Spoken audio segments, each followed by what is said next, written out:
All right, so what I have here are a stack of slabs that comprise what is the Mickey Mantle basic set on the PSA set registry.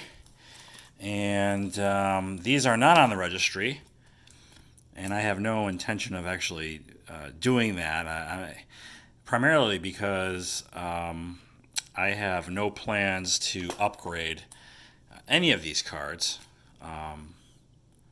And there are 21 of them for the basic set, which essentially is the all the basic Bowman and Topps cards minus the All Star cards, the combo cards, the I don't know, World Series cards, things like that, food issues, and then there is the also I saw the basic top set, and then a Mickey Mantle Master Set, which is just crazy. And I took a look at some of the cards that you needed for that, and that's something that's totally unattainable for me. Um, so yeah, I'll just stick to the basics, and just gonna show these, I guess, real quick. I mean, I do have other Mantle cards that aren't going to be shown because they're not part of this registry set, like the 54 Red Heart and the 54 Dandy potato chips, so a couple of food issues there. And then um, I do have one of the combo cards from his career, and that's from 68 Topps, and it's the Maze Killabrew Mantle combo card. And I think, oh, and an All Star card from 61. Or not the All Star card, the MVP card from 61.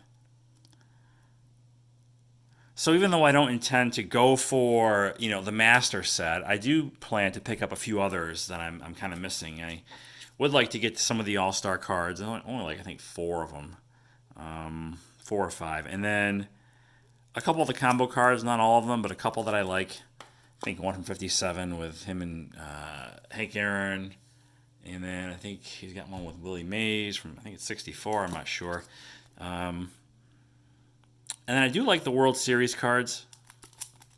I think like there's one from 65 and one from 50 something. A couple of him, I think, batting.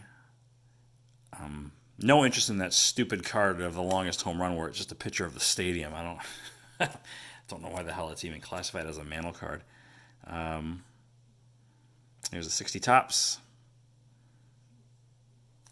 And when I was putting this collection together, way back whenever it was I started, my original plan was to do as many of these cards, at least in the 60s, in a PSA 7 grade, and then however far back I could afford that in the 50s, and things didn't quite work out the way I originally planned. As you can see, some of these cards are going to be less than a PSA 7. I mean, the 60 and 61 are 7s, but the 62 and the 63 are going to be 6.5s. And I mentioned it before. I think I've said it a couple of times. I went that way because of the value, and they just look good, even though they're a half grade.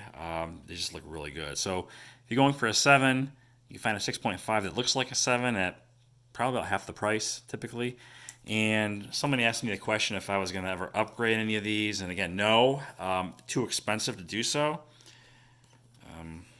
Here's my self-submitted 6. I bought this raw like 12 years ago for I don't know $240 maybe, and I think in a 6 it's worth like well actually it's worth a lot more than that now because these have gone up quite a bit, and I didn't realize to what extent when I was putting together my top what was the top sports card video. Some of these things really kind of threw me for a loop, and again, that's why I have no plans to upgrade because the higher grades are going to be big bucks. Here's my first ever graded Mantle purchase. Back when I didn't know what I was doing, and I think I said the exact same thing in my top 100 video or my top whatever he fell in, whatever segment he fell in. I think I said the same thing. And then now we're back to 67 and 68. And finally, 69, the yellow letter. And so that's it. That is the basic Mantle set according to the PSA set registry. And if I were to put it up there, I probably would fall somewhere in the bottom half of the list. Most of the stuff is, I guess, on average a mid-grade. There's a lot of weight, I guess, to the 52 tops, which I have in a 1. And then, anyway, so there you have it. The Mickey Mantle PSA Registry Basic Set. As always, thanks for watching, and I'll be back soon.